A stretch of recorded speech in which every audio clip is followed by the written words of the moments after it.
মধ্যরাতের চাঁদ। পর্ব ১-৪। লেখনীতে মুস্তারিন মুশাররাত। চেম্বারের ভেতরটা ঠান্ডা আর ধবধবে পরিষ্কার। বাতাসে মৃদু এয়ার ফ্রেশনারের গন্ধ। ডেস্কের উপরে ডাক্তারদের চেনা জিনিসগুলো সাজানো, digital blood pressure machine, thermometer, glucometer, একটা ছোট প্লাস্টিকের ট্রেতে কয়েকটা স্যাম্পল ইনজেকশন, স্যানিটাইজার, টিস্যু আর প্রেসক্রিপশন প্যাড। চেয়ারে বসে থাকা ডাক্তারটি, সাদা এপ্রনে মোড়া, গলায় স্টেথোস্কোপ ঝুলছে। ডান হাতে ফোন, ভ্রু কুঁচকে কথা বলছিলেন কেউ একজনের সঙ্গে। কাচের দরজার ধাতব শব্দে একটু বিরক্ত মুখে তাকাল। আর ঠিক তখনই প্রত্যাশা ভেতরে পা রাখতেই ওর চোখ পড়ল লোকটার মুখে। সার্থক থমকে গেল। সেই চেনা মুখ, সেই চোখ, সেই ভ্রু। সময় যেন এক মুহূর্তে আটকে গেল। ফোনটা কানে থাকলেও কথাগুলো হাওয়ায় মিলিয়ে যায়। চোখ সরাতে পারল না। নিঃশব্দে তাকিয়ে রইল শুধু। প্রত্যাশা মনে মনে ভাবল, বাবা গো, এ তো দেখছি সে দিনের স্কুটিতে ধাক্কা মারা বজ্জাত ডাক্তারটা। সিরিয়াল ডাকা স্টাফ ছেলেটা বলে উঠল। পেশেন্টের সাথে একজন যেতে পারবেন, শুধু একজন। শফিক সাহেব মাথা নেড়ে অধরার দিকে ইশারা করলেন। অধরা মুখ শক্ত করে এগিয়ে এল। সার্থক সম্বিত ফিরে পেতেই ফোন রেখে মৃদু গলা খাকারি দিয়ে আন্তরিকতার সহিত বলল, আসুন ভেতরে। Please take seat. কে পেশেন্ট? এটা ভাবতে ভাবতে সার্থক প্রেসক্রিপশন প্যাড টেনে নিল। কলমটা হাতে নিয়ে প্যাডে কলম চালু করতে করতে বলল, পেশেন্টর নাম ইয়ানুর প্রত্যাশা ঘু। সার্থক এক সেকেন্ডের জন্য চোখ তুলে প্রত্যাশার দিকে চাইল। পরপর নজর নামিয়ে জিজ্ঞেস করল, বয়স? 7 বছর 9 মাস সামথিং ঘু। অধরা বিরক্ত চোখে মেয়ের দিকে তাকাল। সরাসরি 18 বললেই হতো, পারলে বার, তারিখ, সময়ও যেন বলে ফেলে। সার্থক কলম নামিয়ে হাত দুটো এক করে টেবিলের উপর রাখল। প্রত্যাশার দিকে তাকিয়ে বেশ ঠান্ডা স্বরে জিজ্ঞেস করল, কি সমস্যা? এবারে প্রত্যাশা মায়ের মুখের দিকে চাইল। চোখের ভাষা বলছে, আম্মু তুমি বলো। অধরা সবটা বলল। সার্থক প্যাডে কিছু নোট নিল। তারপর আলতো গলায় বলল, এই পাশে এসে বসুন, হাতটা দেখি গু। মুখে স্পষ্ট অস্বস্তি আর বিরক্তি নিয়ে উঠে পাশে রাখা চেয়ারে বসল প্রত্যাশা। সার্থক আলতো করে প্রত্যাশার হাতের কনুইয়ের কাছে মৃদু চাপ দিল। এটা ওর পেশা, দায়িত্ব, তবুও এই প্রথম ওর হাতটা কেমন কাঁপল। অজান্তেই হৃদস্পন্দন একটু যেন তীব্র হল। কোথাও একটা অস্থিরতার সৃষ্টি হল। সার্থক জোড়াল শ্বাস ফেলে নিজের কাজে মনোযোগ দেওয়ার চেষ্টা করল। হাতটা একটু ঘোরাতেই প্রত্যাশা মুখ কুঁচকে বলল, উফ, ব্যথা করছে। সার্থকের দৃষ্টি আটকে গেল সেই কষ্টে বাঁকা মুখটায়। এই সেই মুখ যেটা ভুলে যেতে চাইছিল একদিন। এই সেই চোখ যেটা রাতে ঘুমের ভেতরেও ছায়া ফেলে। আজ সেই চোখ, সেই মুখ নিজেই এসে বসেছে সামনে। সার্থক নিজেকে সামলে নিল। হাত ছেড়ে সোজা হয়ে বসে গলা পরিষ্কার করে বলল, এক্স-রে করাতে হবে। কিছু ফ্র্যাকচার বা মাইক্রো ক্র্যাক হলে বুঝতে পারব। আমি রেফার করছি। তারপর সঙ্গে সঙ্গে ইন্টারকমে চাপ দিয়ে স্টাফ বয়কে ডাকল। আদেশের সুরে বলল, এই পেশেন্টকে এক্স-রেতে নিয়ে যাও, রিপোর্ট আসা পর্যন্ত ওনাদের হেল্প করো। আর হ্যাঁ, আমার কথা বলবে। রিপোর্ট তাড়াতাড়ি তৈরি করতে বলবে। ওয়েটিং চেয়ারে প্রত্যাশা বসে উসকুস করছে। যেখানে টেস্টের জন্য আগে থেকেই রিসিপশনে লাইনে দাঁড়ানো অনেকে। লাইন ফলো না করেই তাদেরটা আগে হল। শুধু তাই নয়, এক্স-রে রুমেও একই কাণ্ড। পরে গিয়েও তার নাম আগে ডাকা হল। প্রত্যাশা দেওয়ালে টানানো পোস্টার দেখে জিজ্ঞেসও করেছিল বয়টিকে, এক্স-রের জন্য তো এত টাকা ফিক্সড করা, তাহলে তাদের কাছ থেকে কম নিচ্ছে কেন? উত্তরে বলেছিল, প্রীতম স্যার কমিশন লিখে দিয়েছেন, তাই। এই নিয়ে প্রত্যাশার সে কি ভাবনা, ডক্টর প্রীতম হাসান সার্থকের কোনো স্বার্থ নেই তো? নাকি ব্যাটার দয়ার শরীর? সবাইকে এরকম দয়া দেখিয়ে বেড়ায়। এরই মধ্যে এক্স-রে রিপোর্ট প্রস্তুত হয়। ডাক পড়ে তাদের। রিপোর্টে বড় কোনো সমস্যা ধরা পড়েনি। কনুইয়ের কাছে রোগে আঘাত লেগে রক্ত জমেছিল। সার্থক নিজে সিরিঞ্জ দিয়ে জমা রক্ত বের করে দেয়া। সে সময় প্রত্যাশা মুখ কুঁচকে মায়ের হাত শক্ত করে ধরেছিল। পরবর্তীতে হাতে ব্যান্ডেজ করা হয়।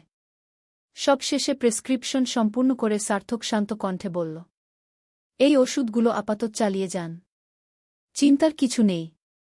তবে কয়েকদিন হাতটা যেন বেশি নাড়াচাড়া না হয়। 3 দিন পর ব্যান্ডেজ খুলতে আবার দেখাতে আসবেন। ওষুধ বদলাব। সিএনজিতে আব্বু-আম্মুর মাঝে বসে আছে প্রত্যাশা। বাড়ি ফিরছে তারা। ক্লান্ত শরীরটা হেলিয়ে দিয়েছে মায়ের কাঁধে। অধরা একবার মেয়ের ক্লান্ত, শান্ত মুখটার দিকে তাকাল। আবার চোখ তুলে তাকাল দূরের আকাশে। পূর্ণিমার চাঁদ ঝলমল করছে, তার ম্লান আলো ধরণীতে ছড়িয়ে পড়েছে। হাইওয়ে ধরে সিএনজি চলছে দ্রুত। দুপাশে বিস্তীর্ণ মাঠ, তার মাঝে অন্ধকার আর নিস্তব্ধতা। আচমকা অধরার মনে পড়ে গেল সেই রাতটার কথা। সেই মধ্যরাতের এক স্মৃতি, যেদিন ওর জীবনে অন্ধকার ও আলো একসাথে নেমেছিল। সেদিনও ছিল পূর্ণিমা। হাসপাতালের কৃত্রিম আলো ঝলমল করছিল। বাইরে ঝরছিল চাঁদের মায়াবী আলো। কিন্তু অধরার ভেতরটা তখন ভারী বিষণ্ণ। ঘুম আসছিল না কিছুতেই। চোখ বুঝলেই মনে পড়ছিল সদ্য জন্ম নেওয়া ফুটফুটে কন্যা শিশুর মুখ।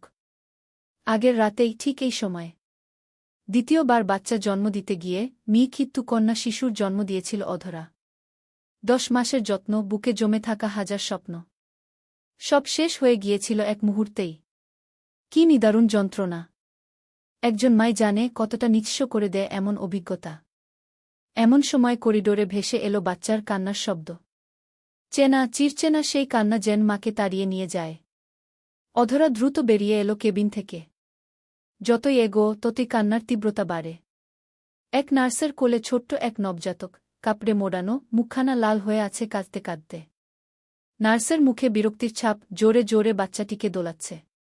পাশে আরেকজন নার্স ক্ষুব্ধ কণ্ঠে বলল, কোথা থেকে যে আসে এরা? যত্তসব ঝামেলা।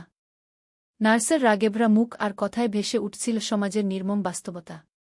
অধরা এগিয়ে এসে জানতে চাইল, কাঁদছে কেন? নার্স সোজাসুজি বলল, কার না কার পাপ। জন্ম দিয়ে ফেলে গেছে, ক্ষুধা লেগেছে, তাই কাঁদছে। এখন একে কে দুধ কিনে এনে খাওয়াবে? যত্তসব অধরা ঠিকঠাক বুঝতে না পেরে ফের জিজ্ঞেস করতেই নার্সটা নাকমুখ সিটকে বলল, পেপারে পড়েন না? কখনো হোস্টেলের পাশের ডাস্টবিনে, কখনো হাসপাতালের করিডোরে বাচ্চাদের ফেলে যায়। এই মেয়েটাও তেমনি। সন্ধ্যাবেলায় এক গর্ভবতী এল। সরকারি হাসপাতাল তো কে কতটা খোঁজ রাখে? জন্ম দিয়ে মা উধাও। পাপের ফল ফেলে গেল এখানে কি? বাচ্চাটির কান্নায় অধরার মন গলে যায়। এমন নিষ্পাপ মুখ, এমন ক্ষুধার্ত আর্তনাদ, মনটা টনটন করে উঠল। ব্লাউজ চুপচুপে হয়েছিল তখনও, বুকের দুধে ভিজে। যেন নিয়তিই তাকে তৈরি রেখেছিল। অধরা ধীরে ধীরে বাচ্চাটিকে কোলে তুলে নিল, বুকের সঙ্গে চেপে ধরল। এক সময় মুখটা ধরে ফিট করাতে শুরু করল।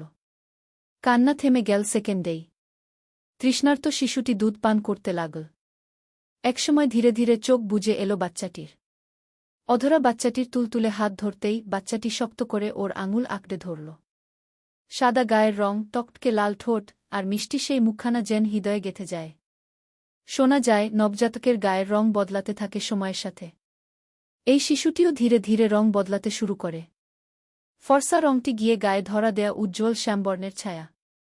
2 দিন পর ঘড়ির কাঁটা সকাল 7টার ঘরে। নীরব ফ্রেশ হয়ে তোয়ালে দিয়ে হাতমুখ মুছতে ব্যস্ত। তন্মধ্যে দরজার দোরগোড়ায় দাঁড়িয়ে নিহারিকা হালকা কেশে বললেন, নীরব বাবা। হ্যাঁ মা, ভেতরে আসো। মায়ের হাতে কফির মগ দেখে নীরব সাথে সাথে বলে উঠল, মা, তুমি কষ্ট করে কফি আনতে গেলে কেন? পরীকে দিয়ে পাঠিয়ে দিলেই হতো। নিহারিকা উত্তর দিলেন না। বেড টেবিলের উপর মগটা নামিয়ে বিছানার দিকে এগোলেন। কাঁথাটা হাতে তুলে ভাঁজ করতে করতে গম্ভীর মুখে জিজ্ঞেস করলেন, তার হাতের কি অবস্থা এখন? ব্যথা আছে নাকি কমেছে? নীরব মৃদু হাসল। কফির মগ হাতে নিতে নিতে বলল, কমেছে। ওষুধ খাচ্ছে, ব্যথা নেই এখন। যাক, আলহামদুলিল্লাহ। পরশু রাতে নীরব ফোন দেওয়ার পর প্রত্যাশা হসপিটাল থেকে বাসায় ফিরছি বলতেই নীরব উদ্বিগ্ন হয়ে জিজ্ঞেস করে, কি হয়েছে? প্রত্যাশা সবটা বলতেই নীরবকে না জানানোর জন্য অল্পস্বল্প রাগ করে।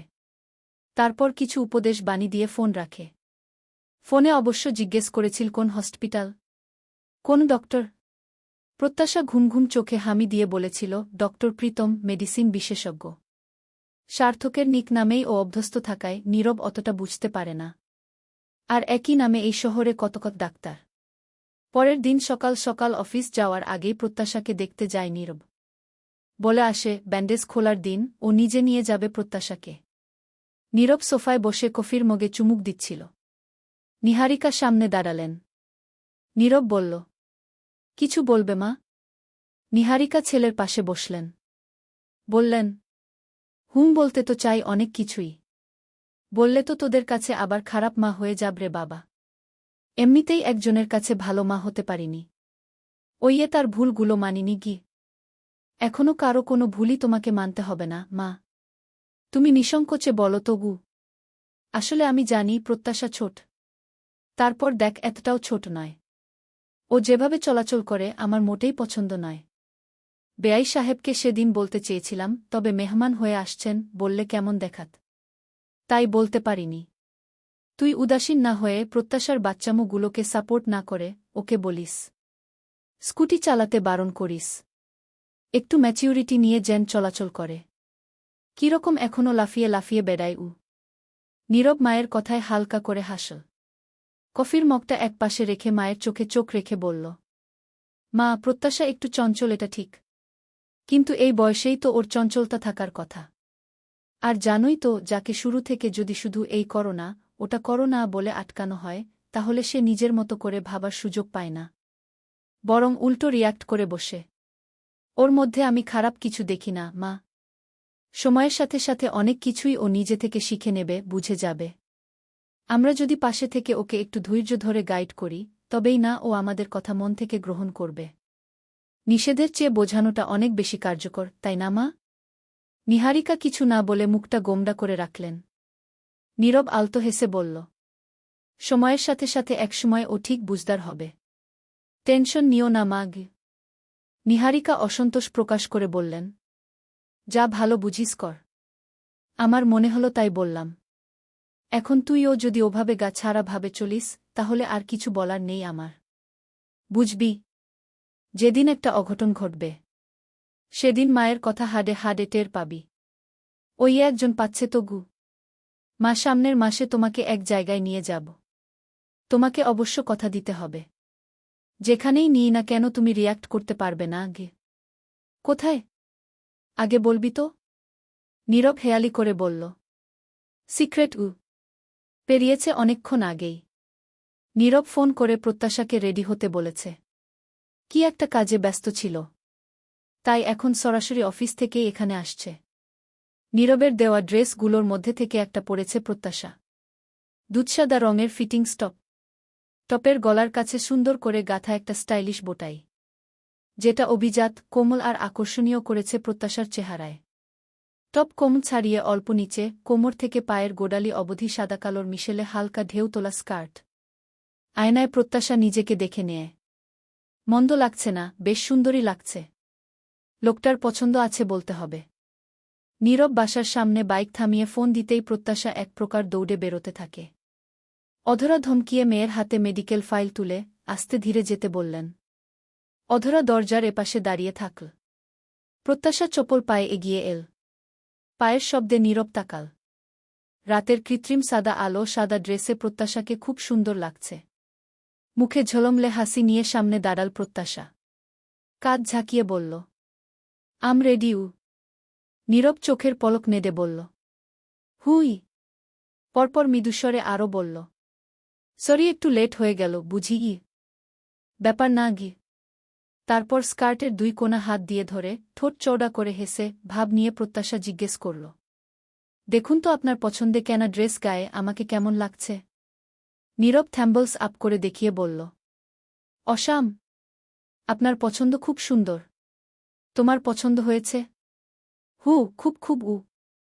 নীরব স্মিত হেসে ইশারা করতেই প্রত্যাশা বাইকের পিছে উঠে বসল। এক হাতে কোলের উপর মেডিকেল ফাইল রাখল। অন্য হাতটা দিয়ে নীরবের পেট পেঁচিয়ে ধরতে ধরতে বলল, সেদিন বলেছিলেন এরপর থেকে তোমার ইচ্ছে রিস্ক নিব। তাই আমি বলছি আমি কোনো রিস্ক টিস্ক নিতে চাই না। তাই আগেভাগেই ধরে বসলাম ঘ। নামিদামি প্রাইভেট হাসপাতালের চকচকে লিফটে উঠে সোজা 6 তলায় এল ওরা। প্রত্যাশার হাতে ধরা মেডিকেল ফাইলে উপরে বটবট করে শুধু হাসপাতালের নাম, ভেতরে প্রেসক্রিপশন, রিপোর্ট আর মূল ফাইল। নীরব চারপাশে একবার চোখ বুলিয়ে নিয়ে ওয়েটিং চেয়ারগুলোর দিকে ইশারা করল, তুমি বসো। আমি দেখি কত নম্বর চলছে গি। প্রত্যাশা মাথা নাড়িয়ে হ্যাঁ সূচক বলে বসল। ডাক্তারের চেম্বারের পাশের ডেস্কের ছেলেটির দিকে এগিয়ে গেল নীরব। কত নম্বর চলছে এখন? ইয়ানুর প্রত্যাশা নামে একটা সিরিয়াল আছে, চেক করে দেখবেন? বলতে বলতে হঠাৎ চোখ পড়ল ডাক্তারের নেমপ্লেটের দিকে। মুহূর্তেই কপালে ভাঁজ পড়ল নীরবের। ঠোঁট শক্ত হয়ে গেল। ডেস্কের ছেলেটা বলল, ভেতরের পেশেন্ট বেরোলেই ডাক ম্যাডামকে। আপনি বসুন প্লিজ। চোখে ঠান্ডা আগুন নিয়ে প্রত্যাশার পাশে গিয়ে বসল নীরব। মুখ থমথমে। বলল, তুমি একে দেখিয়েছ? হ্যাঁ গু। আর ডাক্তার পাওনি? মানে? নীরব কিছু না বলে সোজা হয়ে বসল। গম্ভীর মুখে বসে রইল। কিন্তু তার ভেতরটা যেন পুড়তে লাগল রাগে। চেম্বারে ডাক পড়ল। ভেতরে ঢুকতেই সার্থকের সাথে চোখে চোখ। একজনের চোখে আগুন, অন্যজনের চোখ ঠান্ডা। সার্থক একটু অবাক হল না। মেরুদণ্ড সোজা করে বসল। ঠোঁটে খেলে গেল এক ঠান্ডা হাসি। ওহ বাহ, আজ স্বয়ং এসপি সাহেব যে। দেশের নিরাপত্তার পরে এখন বউয়ের সিকিউরিটিও নিজে নিজে দেখতে আসছেন নাকি এসপি সাহেব? নীরব দাঁত কটমট করে বলল, হ্যাঁ, নিজের জায়গায় অন্য কারো হস্তক্ষেপ পছন্দ করি না। তাই সার্থক বসতে অফার করল। তারপর আরও বলল, হস্তক্ষেপ? আরে ভাই, চিকিৎসা তো করছি, অন্যায় তো আর করছি না গি। নীরব ঠোঁট দুটো শক্ত করে বলল, শুধু অন্যায় নয়, অনধিকার চর্চার বিরুদ্ধেও আমি একই রকম স্পষ্ট। এর মধ্যে সার্থক ইন্টারকমে কফি অর্ডার দেয়। জবাবে বলল, এটা আমার দায়িত্ব। ওয়েল, তবে সেটার পেছনে স্বার্থ থাকলে ব্যাড। সার্থক প্রত্যাশাকে জিজ্ঞেস করে, কোনো সমস্যা আছে কি না? প্রত্যাশা বেচারি একটু অবাকি, এরা দুজন আগে থেকেই পরিচিত নাকি? তবে কথাবার্তা এমন দাকুমডা কেন? প্রত্যাশার হাতটা নিজের এক হাতে ধরে ব্যান্ডেজ খুলতে লাগল সার্থক। নীরবের দম বন্ধ হয়ে আসছিল যেন। ঠোঁট আটসাট করে রেখেছে, দাঁত কিঞ্চিত কটমট করছে। চোখের সামনে এহেন দৃশ্য সহ্য হচ্ছিল না কিছুতেই। হঠাৎ ইচ্ছে হল প্রত্যাশার হাতটা টেনে সরিয়ে নিতে। কিন্তু নিজেকে শক্ত করে ধরে রাখল নীরব। সার্থক পরপর নতুন করে প্রেসক্রিপশন লিখল। এতক্ষণে কফি এসে যায়। সার্থক কফি নিতে বলল। নীরব কোনো কথা না বলে সোজা উঠে দাঁড়াল। তারপর আচমকা এক হাতে প্রত্যাশার হাত নিজের মুঠো নিয়ে আরেক হাতে ফাইল তুলে নিল। বলল, নো থ্যাঙ্কস। সার্থক বেল চাপতেই বয় ছুটে এল। সার্থক ভিজিট রাখতে বারণ করল। নীরব প্রত্যাশার হাতে ফাইল দিয়ে ত্রস্ত টাকা বের করে ছেলেটির দিকে বাড়িয়ে সার্থকের উদ্দেশ্য বলল, সাহায্য করার হলে রাস্তায় মানুষের অভাব হবে না, সেখানে গিয়ে সাহায্য করো। নীরবের বউয়ের জন্য নীরবেই এনাফ। ক্লিয়ার? ভিজিট ধরিয়ে দ্রুত বেরিয়ে এল। নিচ থেকে ওষুধ কিনে বাইকের কাছে যেতে যেতে রাগের মাথায় প্রত্যাশাকে কয়েকটা কথা শুনিয়ে ফেলে নীরব। বলল, শহরে বুঝি ডক্টরের অভাব পড়েছিল? এখানেই আসতে হল? এই হসপিটালেই তো কত অভিজ্ঞ ডাক্তার ছিল। সব রেখে প্রত্যাশা নির্বোধের মতন বলল, কি সমস্যা? ডক্টরটা তো ভালোই, কত আন্তরিক। তার দেখতে শুনতেও তো ভালোই। আমি বুঝলাম না। নীরবের রাগী চোখ দুটো দেখে মুখের কথা থেমে যায় প্রত্যাশার। নীরবের রাগের আগুনে কেরোসিন তেল ঢেলে দেয়া। প্রত্যাশার কথাগুলো দাঁতে দাঁত চেপে বল নীরব, সে দেখতে শুনতে ভালো, তাকে দেখতেই আসছিলে বুঝি? এমা, আপনি আমার কথাটা এভাবে মিন করছেন কেন? আর উনি কিসের শত্রু আপনার? বুঝি না তো। চিনেন ওনাকে? রাগে মাথা ফেটে যাচ্ছে নীরবের। রাগ নিয়ন্ত্রণ করতে না পেরে বাইকে বসে রাগ ঝাড়তে লাগল। এত বড় মেয়ে হয়ে কিভাবে পড়ো শুনি? আর সেদিন ডক্টরের নাম জিজ্ঞেস করলাম, পুরো নামটাও বলতে পারলে না। আগে জানলে। উফ, ডক্টর দেখাতে আসলে একবারও আমাকে জানানোর প্রয়োজন বোধ করলে না আগে। প্রত্যাশার এবার কান্না পাচ্ছে। উনি শুধু শুধু বকছে। আম্মুই তো প্রথমে বলতে দেয়নি। ওর কি দোষ? স্পিডে বাইক চালায় নীরব, আর একটিও কথা বলে না। সার্থক ঘোষণা দিয়ে দেয়া, আজকের বাকি পেশেন্টদের চলে যেতে বলো। আজ আর একটাও পেশেন্ট দেখব না। তারপর চেয়ারে গা এলিয়ে ফোন করল। ওপাশ থেকে রিসিভ করে বলল, হ্যাঁ ব্রো, বলো। প্রীতি নীরবে শুনো। সার্থক ফের বলল, যা করার তুই করবি গু। আমি কি করে? অসির চেয়ে মসিবর। কথাটা জানিস না? মস্তিষ্ককে কাজে লাগাগু। প্রত্যাশা মুখটা ভার করে বাসায় ঢোকে। নীরব পাশাপাশি। এতক্ষণের রাগটা প্রত্যাশার ম্লান মুখ দেখে নিমিষেই মিয়ে আসল। নীরব গিল্টি ফিল করব। শুধু শুধু রাগের মাথায় প্রত্যাশাকে ওভাবে বলা ঠিক হয়নি। নীরবকে বসতে বলে অধরা নাস্তা আনতে যায়। প্রত্যাশা ধীর পায়ে নিজের রুমে ঢোকে। হঠাৎ করেই হাতে টান পড়ল। পিছু ঘুরে দেখল।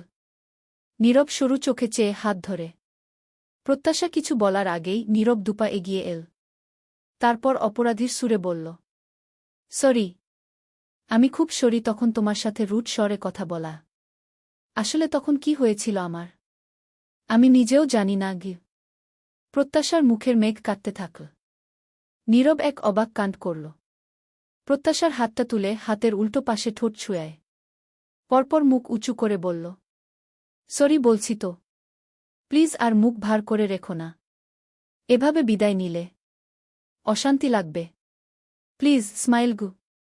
এভাবে বলায় প্রত্যাশার এবার সত্যিই হাসি পেল। এক চিলতে হাসি ওর ঠোঁটে ফুটে উঠল। নীরব মৃদু হেসে বলল, এবার ঠিক আছে গি। তারপর ঠিকমতো ওষুধ খেজো। আরও কয়েকটা উপদেশ দিয়ে নীরব বলল, টেক কেয়ার। বাই। প্রত্যাশা জবাবে মিষ্টি হেসে বলল, বাই উ। নীরব আচমকা আরেকটু এগিয়ে এল। একদম কাছাকাছি। তারপর স্লো ভয়েজে বলল, উনুম। এবার আমাকে ফলো করে মিষ্টি একটা বিদায় দাও উ। প্রত্যাশার ভ্রু কুঁচকে যায়। ভ্রু বাঁকিয়ে ইশারায় বোঝায়, মানে? নীরব দুই আঙুলে আলতো করে প্রত্যাশার গাল চেপে ধরে। বলে, ওয়েট ই। এই বলে ডান চোখটা টিপল। পরপর টুপ করে প্রত্যাশার ডান গালে চুমু খেল। প্রত্যাশার চোখ কপালে উঠল। নীরব মুখে হাসি নিয়ে বলল, নাও ইউর টার্ন উ। চলবে।